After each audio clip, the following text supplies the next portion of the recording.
2021년 11월 30일 큐티 말씀입니다. 요한계시록 9장 12절로 21절입니다.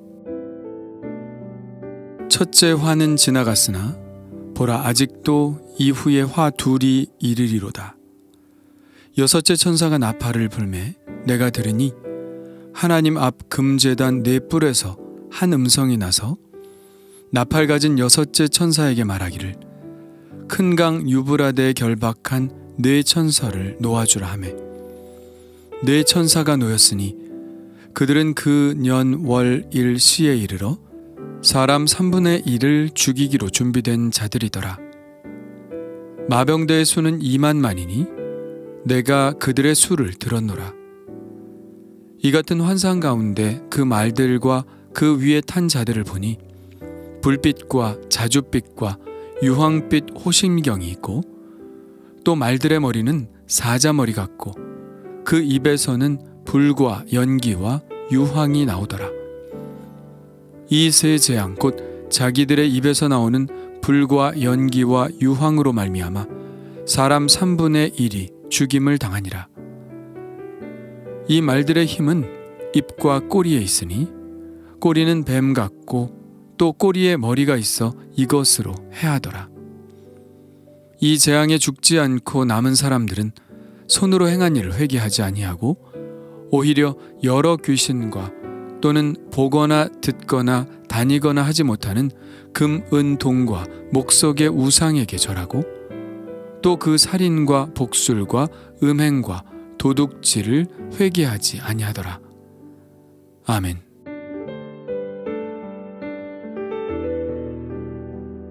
이제 여섯째 천사가 나팔을 불 차례입니다. 그런데 첫째 화가 지나갔다고 말하고 있네요. 이것은 앞에 4개의 화는 뒤의 것에 비하면 아무것도 아니라는 이야기죠. 뒤에 있는 3개의 화가 얼마나 심각한 것인지를 말하고 있는 것입니다.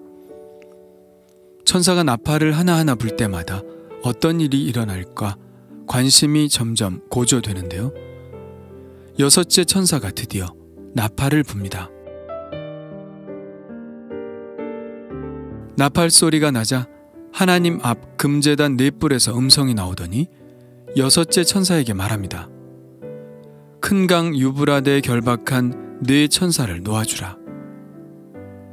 앞서는 무저갱에 갇혀있던 황충들이 나오더니 이제는 유브라데에 결박당한 네 천사가 심판의 수행자가 됩니다.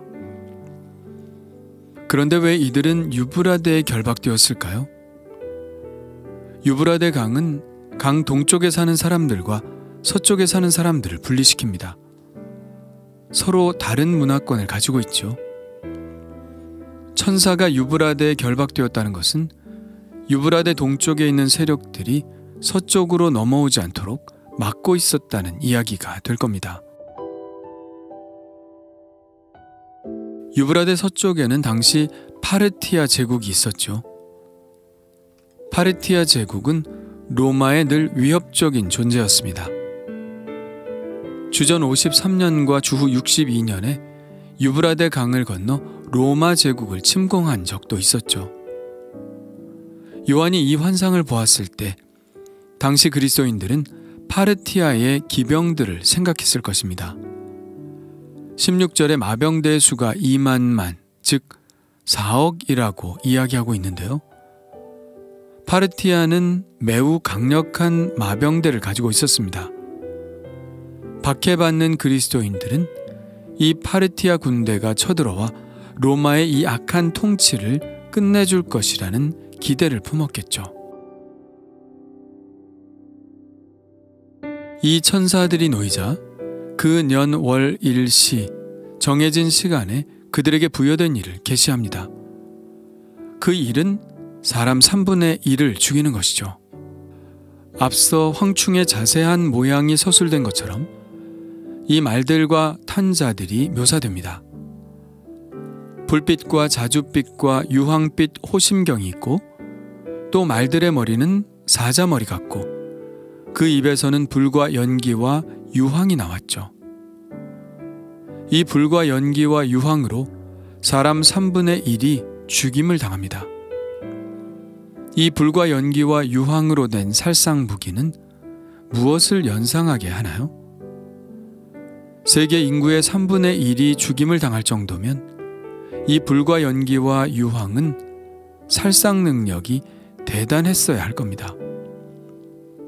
그런데 그 당시에 그만한 무기들이 있었을까요? 요한은 자기가 본 환상을 자신의 언어의 한계 안에서 표현했을 것입니다. 그러나 우리는 이 말씀을 충분히 이해할 수 있는 시대에 살고 있죠. 인간이 개발한 폭탄들은 한 번에 이 지구상의 사람들을 수십 번 멸망시키고도 남죠. 그럼 앞서 묵시록의 뇌기사를 정밀한 목판화로 새겼던 알브레히트 뒤러는 이 장면을 어떻게 묘사했는지 한번 볼까요? 큰 강 유브라데에 결박한 네 천사를 놓아주라는 제단 네 모퉁이에서 울리는 목소리를 아기 천사의 입에서 나오는 음성으로 묘사하고 있습니다. 이 음성을 듣고 유브라데 강을 건너온 네 천사는 즉시 활동을 개시하여 사람들을 죽이기 위해 있는 힘을 다해 칼을 휘두르죠. 천사 아래 깔려있는 사람들은 이마에 하나님의 인을 맞지 않은 자들입니다. 오른쪽 맨 아래 교회 휘장이 새겨진 예복을 입은 사람들 사이에 관을 걸치고 쓰러져 있는 사람이 누구일까요? 역시 교황입니다. 중세 말기의 반교의 정서를 담고 있죠. 오른쪽 가장자리에 위치한 턱수염이 긴 인물은 공포에 질린 표정을 하고 또 다른 천사를 응시하고 있습니다. 이 인물은 누구일까요? 그 인물은 놀랍게도 화가 뒤러 자신입니다. 뒤러가 자신을 심판당한 자로 그려 넣은 것은 분명 회개의 표현일 겁니다. 자신도 재앙을 피할 수 없는 죄인의 한 사람이라는 것이죠. 뒤러의 이런 자화상은 오늘 말씀의 주제가 무엇인지 우리에게 분명하게 드러내주는 것 같습니다. 그 천사들은 정해진 대로 마병들을 이끌고 사람의 3분의 1을 죽입니다. 이제 살아남은 사람들은 3분의 2의 인구들이죠. 그리고 하나님의 인을 받아 이 재앙에서 벗어난 그리스도인들이고요. 그런데 살아남은 3분의 2는 정신을 차렸어야 합니다. 그런데 전혀 그렇지 않은 모습을 보여주고 있죠. 20절입니다. 이 재앙에 죽지 않고 남은 사람들은 손으로 행한 일을 회개하지 아니하고 오히려 여러 귀신과 또는 보거나 듣거나 다니거나 하지 못하는 금, 은, 동과 목석의 우상에게 절하고 또 그 살인과 복술과 음행과 도둑질을 회개하지 아니하더라. 하나님의 안타까움은 이들이 이렇게 하나님의 심판을 받고 있음에도 불구하고 하나님께 나오지 않고 우상들을 찾아갔다는 것입니다. 자신의 죄를 회개하지 않은 채 이 상황이 바뀌기만을 바라고 있는 것이죠. 문제 해결책은 회개하는 것입니다. 회개해야 상황이 바뀝니다. 그런데 사람들은 회개할 생각은 하지 않고 우상에게 달려가서 살려달라고 하고 있습니다. 이게 무슨 뜻입니까? 회개할 마음이 없다는 것이죠. 나를 돌아보고 나를 바꿀 마음이 전혀 없다는 것입니다. 나를 바꾸지 않은 채 상황만 바꾸기를 원하는 사람들이 하는 것이 바로 우상 숭배죠. 하나님께 나아가면 하나님은 반드시 죄를 회개하게 하시고 내가 변화되어야 한다고 말씀하실 테니 우상에게 찾아가는 것입니다. 그런데 이것은 남 얘기가 아니라 우리들의 모습이 아닐까요? 어떤 사람이 낭떠러지에서 떨어졌는데 다행히 나무 뿌리를 잡았습니다. 칠흑 같은 어둠 속에서 기도하죠. 하나님, 저 좀 살려주세요. 그때 하나님의 음성이 들립니다. 놓아라. 아니, 무엇을 놓으란 건가요? 내가 잡은 나무 뿌리를 놓아라. 안 됩니다. 이거 놓으면 저 죽어요. 그러나 하나님은 다른 말씀은 하지 않으십니다. 무조건 놓으라고만 하시죠. 그러자 그 사람은 곰곰이 생각하더니 이렇게 외칩니다. 거기 딴 사람 없어요? 정말 나를 변화시킬 마음이 조금도 없는 것이죠. 그저 이 상황이 바뀌기만을 바랄 뿐입니다. 그런데 과연 상황이 바뀔까요? 아니요, 절대로요. 내가 하나님의 음성을 듣고 내 생각을 바꾸지 않으면 상황은 바뀌지 않습니다. 하나님은 언제나 우리의 회개를 기다리십니다. 왜 하나님은 다 멸망시키시지 않고 땅, 바다, 강들의 3분의 1을 남겨놓으셨을까요? 회개하라고 그런 거 아닌가요? 왜 나팔을 하나씩 불까요? 하나씩 불 때마다, 재앙이 닥칠 때마다 회개하라고 하시는 것 아닐까요? 그렇습니다. 이것이 하나님의 마음입니다. 회개해야 상황이 바뀝니다. 그런데 회개할 마음이 없습니다. 나를 바꿀 마음이 없습니다. 그냥 상황만 바꿔달라고 하는 것이 우리의 기도입니다. 다른 게 아니라 그게 바로 우상 숭배죠. 우리가 아무리 기도를 많이 해도 자기를 바꾸는 회개를 하지 않고 상황만 바뀌기만을 바란다면 그것은 우상 숭배에 지나지 않습니다. 우리는 여기서 기도의 비밀 한 가지를 발견합니다. 회개하는 기도가 능력이 있다는 것이죠.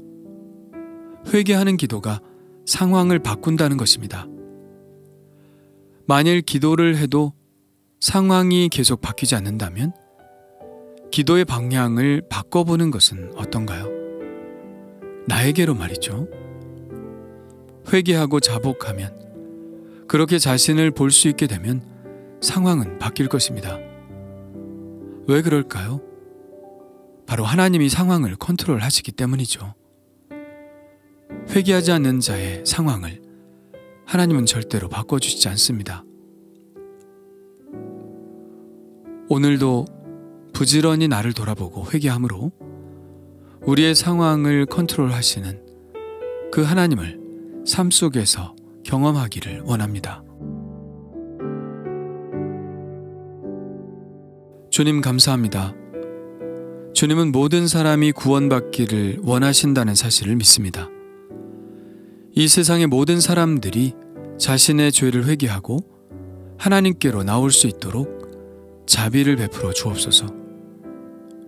믿는 우리에게도 여전히 회개가 필요한 줄 믿사오니 무슨 일을 하기 전에 먼저 나를 돌아보고 회개하여 나 자신을 고치게 하여 주옵소서. 그저 상황을 바꾸어 달라는 기도만 할 것이 아니라 고난의 이유를 묻게 하시고 하나님께서 저에게 말씀하시는 그 소리를 듣게 하여 주옵소서. 예수님의 이름으로 기도합니다. 아멘.